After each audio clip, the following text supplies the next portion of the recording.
My name's Stuart and this is the Royal Ramble, a show so bereft of ideas we're often mistaken for original WWE programming. This week saw the final push towards the Royal Rumble, and the context of the event has never been so compelling. That's because this is on the line. But despite the fact that this should be the easiest Rumble ever to hype, WWE has somehow missed the mark thanks to some left field booking on the Go Home Raw show. We've seen Chris Jericho come out at the start of the show holding what looked like the Miz's microphone. He pretty much told us that he was inserting himself into the main event scene and he's probably going to be one of the final four left in the ring during the Royal Rumble. A decision that's obviously been made by creative because...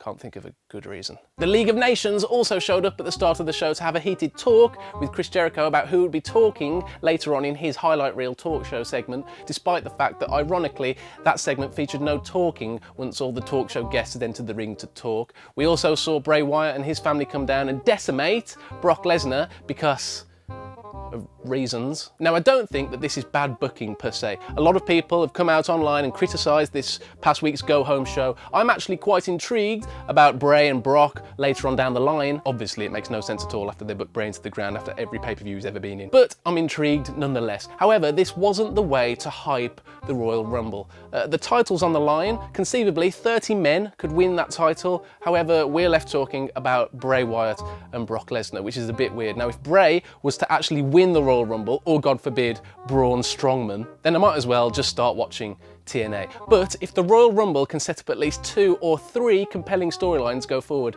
then this left field, low-key, rather poor build towards the Rumble will be kind of worth it. And anyway, I don't think Bray is going to win because the odds-on favourite, according to the bookies, is of course Triple H. What? In other stupid news this week, Raw featured 2 great segments. We had a funeral for a brass instrument. We also had 70-year-old man Vince McMahon try to open plastic balls but fail to.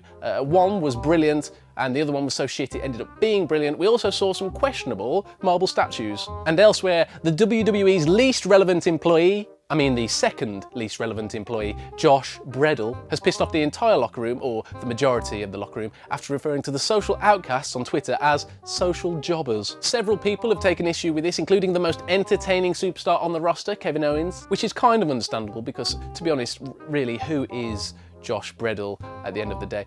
I wouldn't get too worked up over it, guys, if you're listening to me. Don't put too much weight in the words of someone that refers to themselves as the Yeti and whose most powerful move in their arsenal is a running power slam. Seriously, I was one of the 432 people that watched the last season of Tough, and that's basically how he won.